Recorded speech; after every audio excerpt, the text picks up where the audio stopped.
an absolute value equation where the right side is not just a number. All right, it's actually what do you call that? A linear. Yeah, it's a linear expression.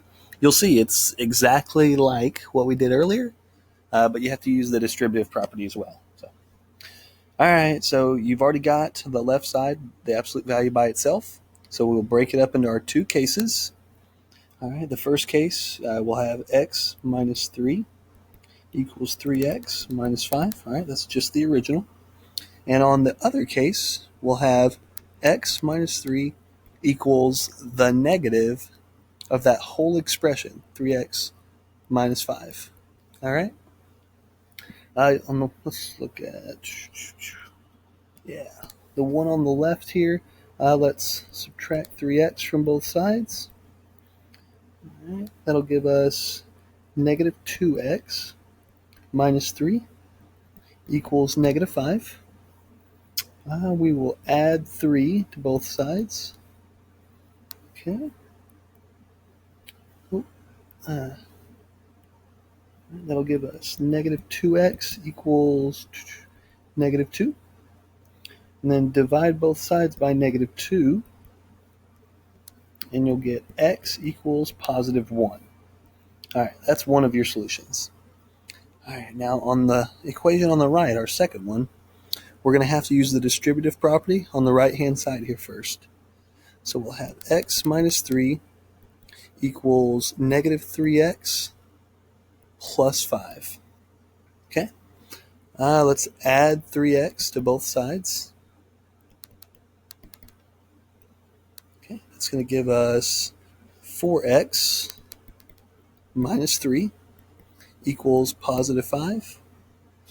And then we can add 3 to both sides. I did it again, didn't I? There we go, straight line. This will give us 4x equals 8. Divide by 4. So x equals 8 divided by 4, 2. Oh, wow. Our solutions were 1 and 2. All right. Now, the other difference between, just a regular number on the one side versus, a linear expression is you actually have to check your answers, all right? So our answers were 1 and 2. We have to plug those into this original equation and see if they work out. All right, so let's plug in 1 for x. Okay. Now we just have to make sure that the left side and the right side turn out to be the same thing. So on the left side, we get 1 minus 3. 1 minus 3 is negative 2.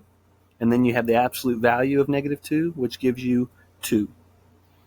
On the right side, you get 3 times 1, which is 3. And 3 minus 5 is negative 2. So these are not equal, all right? So it only works for, it doesn't work for that one, all right? So it's not 1. All right, so what we call that, if 1 is not a true solution, we call that extraneous. It is a false solution.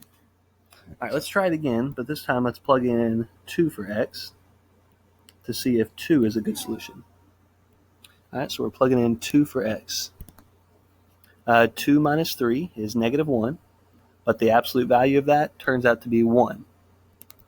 All right, on the right side, we get 3 times 2 is 6. And then you minus 5, and you get 1. Yay, it works. So you get the same value back on the left hand and the right side. So 2 is a genuine good solution.